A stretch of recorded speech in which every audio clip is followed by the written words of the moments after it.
Hey Al, Bill Shaka here. Welcome to another edition of the 5-Minute Motivator. Welcome to Tamarindo, Costa Rica. Standard disclaimer, these are one-take wonders. Not a lot of post-production goes into these. It's more about the information than it is about the visual or audio niceties. I say that because in our condo system, we have a couple of new entrants. And so you may be hearing children crying in the background. I assure you that I am not torturing them. They are not even mine. Thank God. Anyway, today, what I would like to talk about. I got this cool email from a client of mine. We talk a lot and we banter back and forth.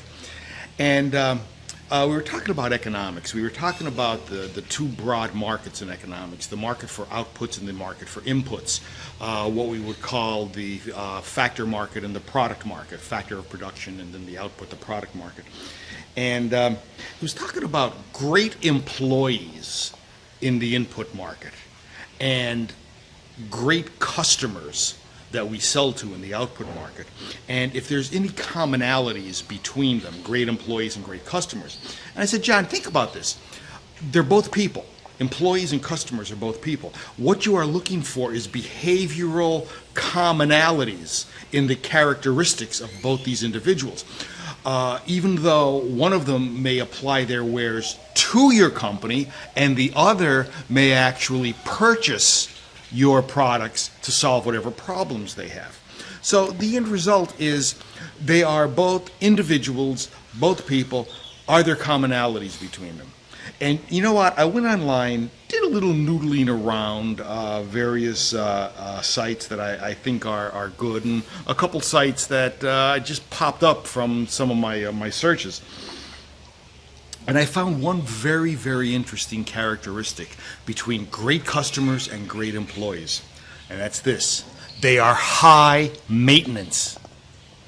By that I mean you need to take care of your great employees and you need to take care of your great customers, because if you don't, they leave.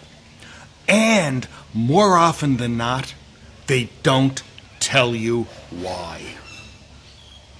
You think about that. I will tell you from a customer standpoint that if you see me kind of looking around here, there was this huge wasp that was just behind the telephone. In the tropics, bees are not bees. They are actually B-52s, which I think is where the name came from. Anyway, I don't know if you heard the bzzz. Anyway, here's a story about a great customer. One of my donut shops, this is going back 20 years, a gentleman came in every day in the afternoon, every day, for a coffee. This is about 2 o'clock. Then he would stop back later and normally get some donuts and some bagels or something for home. And then he stopped coming in. So I asked him, Mike, what's up? And he said, oh, nothing, what's going on? And we talked a little bit. I said, I haven't seen you. He said, yeah, Bill, listen, I don't want to complain. But I got a couple of bad coffees when I stopped in the afternoon, the early afternoon, 2 o'clock. I said, well, tell me about it. What happened? He said, Bill, the coffee was bitter. It was burnt. Now, this was before high-capacity brewers came out, so they were the Pyrex pots. And those coffee pots had to be changed every 18 minutes. I don't care how much coffee was in it. You brew a pot, you put the time on it with a wax pencil, and if it says noon, 12:18, that pot of coffee is thrown out and the new pot is generated. It doesn't cost that much to make a pot of coffee. I had employees that weren't doing that. I don't know whether they were trying to save me money or whether they were trying to be lazy, but the end result is what they did is cost me revenue, and a lot more than what a pot of coffee would have cost.